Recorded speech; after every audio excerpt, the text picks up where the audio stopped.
Chapter 13. Summary of the passenger's evidence. A small dark man with a womanish voice, said Mbach. The three conductors and Helga Schmidt had dismissed. Mbach made a despairing gesture. But I understand nothing, of all this. The enemy that this wretch spoke of. He was in on the train after all. But where is he now? How can he have vanished into thin air? My head, it whirls. Say something then, my friend, I implore you. Show me how the impossible can be possible. It is a good phrase that, said Poirot.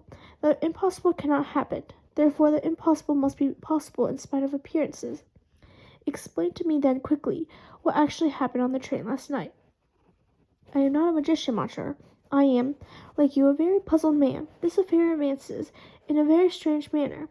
It does not advance at all. It stays where it was. Poirot shook his head. No, that is not true. We are more advanced. We know certain things. We have heard the evidence of the passengers. And what has that told us? Nothing at all. I will not say that, my friend. I exaggerate, perhaps. The American hardman and the German maid, yes, they have added something to our knowledge. That is to say, they have made the whole business more unintelligible than it was. No, said Poirot soothingly. Mbach turned upon him. Speak, then. Let us hear the wisdom of Hercule Poirot. Did I not tell you that I was, like you, a very puzzled man? But at least we can face our problem. We can arrange such facts as we have with order and method. Pray continue, monsieur, said Dr. Constantine. Poirot cleared his throat and straightened a piece of blotting paper. Let us review the case as it stands at this moment. First, there are certain indisputable facts. This man, Raccio Cassetti, was stabbed in 12 places and died last night. That is fact 1. I grant it to you, I grant it to Monvue, said Mbach with a gesture of irony. Hercule was not at all put out. He continued calmly. I will pass over for the moment certain, rather peculiar appearances which Dr. Constantine and I have already discussed together. I will come to them presently. The next fact of importance to my mind, is the time of the crime. That again is one of the few things we do know, said Mbach. The crime was committed at 1:15 this morning. Everything goes to show that was so. Not everything. You exaggerate. There is certainly a fair amount of evidence to support that view. I am glad you admit that, at least. Poirot went on calmly, unperturbed by the interruption. We have before us 3 possibilities. 1. That the crime was committed, as you say, at 1:15. This is supported by the evidence of the watch, by the evidence of Mrs. Hubbard, and by the evidence of the German woman, Helga Schmidt. It agrees with the evidence of Dr. Constantine. 2. That the crime was committed later, and that the evidence of the watch was deliberately faked in order to mislead. 3. That the crime was committed earlier, and the evidence faked for the same reason as above. Now, if we accept possibility 1 as the most likely to have occurred, and the one supported by most evidence, we must also accept certain facts arising from it. If the crime was committed at 1:15, the murderer cannot have left the train, and the question arises, where is he, and who is he? To begin with, let us examine the evidence carefully. We first hear of the existence of this man, the small dark man with a womanish voice, from the man Hardman. He says that Ratchet told him of this person and implored him to watch out for the man. There is no evidence to support this. We have only Hardman's word for it. Let us next examine the question. Is Hardman the person he pretends to be, an operative of a New York detective agency?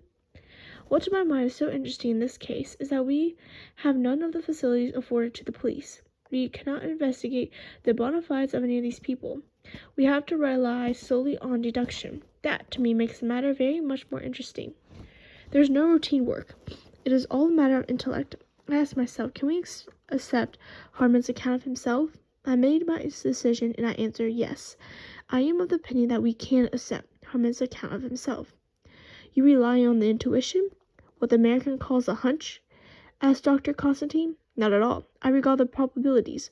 Hardman is traveling with a false passport. That will at once make him an object of suspicion. The first thing that the police will do when they do arrive upon the scene is to detain Hardman and cable as to whether his account of himself is true.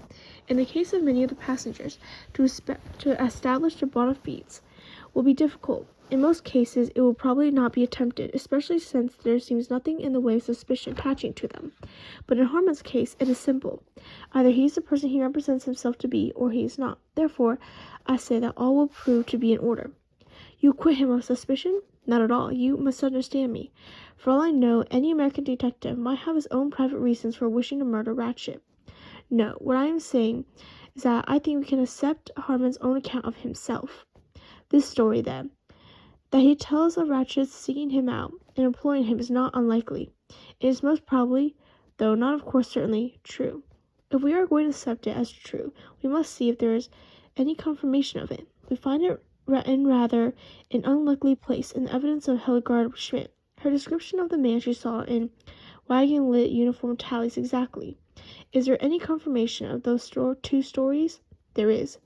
There is a button that Mrs. Hubbard found in her compartment, and there's also another corroborating statement which you may not have noticed.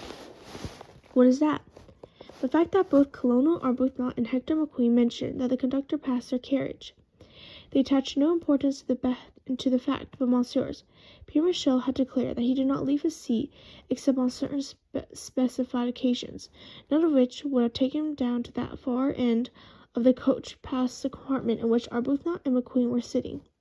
Therefore, this story, the story of a small dark man with a womanish voice, dressed in wagon-lit uniform, rests on the testimony, direct and indirect, of 4 witnesses. One small point, said Dr. Constantine. If Hildegard Schmidt's story is true, how is it that the real conductor did not mention having seen her when he came to answer Mrs. Hubbard's bell? That is explained, I think. When he arrived to answer Mrs. Hubbard, the maid was in with her mistress. When she finally returned to her own compartment, the conductor was in with Mrs. Hubbard. Aunt Bach was waiting, with difficulty, until they had finished. Yes, my friend, he said impatiently to Poirot. But whilst I admire your caution, your method of advancing a step at a time, I submit that you have not yet touched the point at issue. We are all agreed that this person exists. The point is, where did he go? Poirot shook his head reprovingly. You are in error. You are inclined to put the cart before the horse. Before I ask myself, where did this man vanish to, I ask myself, did such a man really exist? Because you see, if the man were an invention, a fabrication, how much easier to make him disappear. So I try to establish that there really is such a flesh and blood person. And having arrived at the fact that there is at Bien, where is he now? There are only 2 answers to that, monsieur. Either he is still hidden on the train in a place of such extraordinary ingenuity that we cannot even think of it, or else he is, as one might say, 2 persons. That is, he is both himself, the man feared by M. Ratchet, and a passenger on the train so well disguised that M. Ratchet did not recognize him. It is an idea, said M. Bloch, his face lighting up.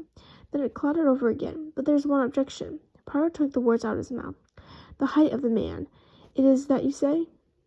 With the exception of Mr. Ratchet's valet, all the passengers are big men, the Italian, Colonel Arbuthnot, Hector McQueen, Count Drenny. Well, that leaves us the valet. Not a very likely supposition, but there is another possibility. Remember the womanish voice?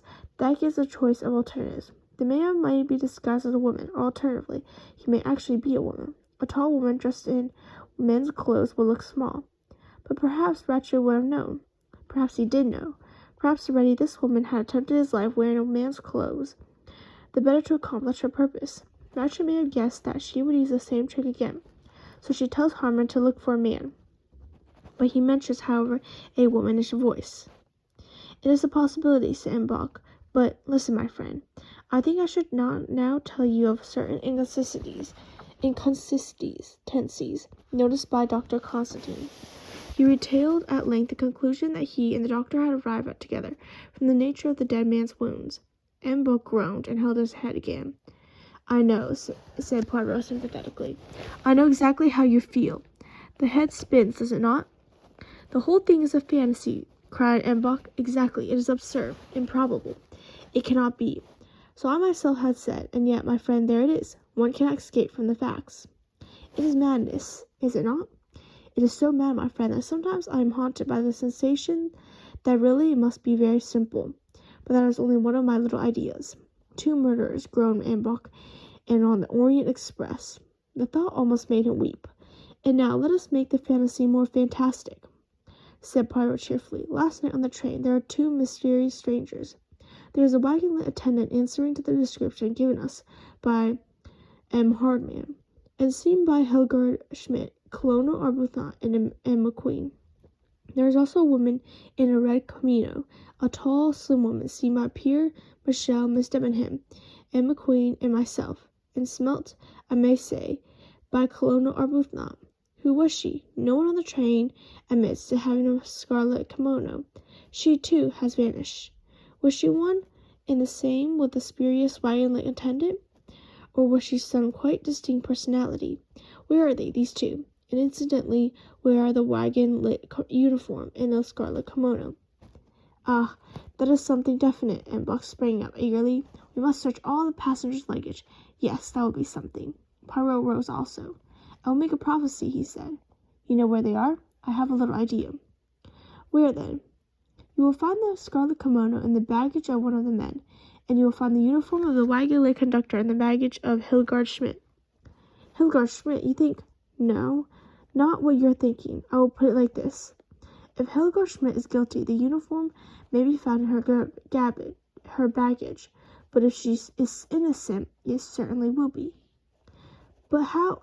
Began Embach and stopped. What is this noise that approaches? He cried. It resembles a locomotive in motion. A noise drew near. It consisted of shrill cries and protests in a woman's voice. The door at the end of the dining car burst open. Mrs. Hubbard burst in. It's too horrible, she cried. It's just too horrible.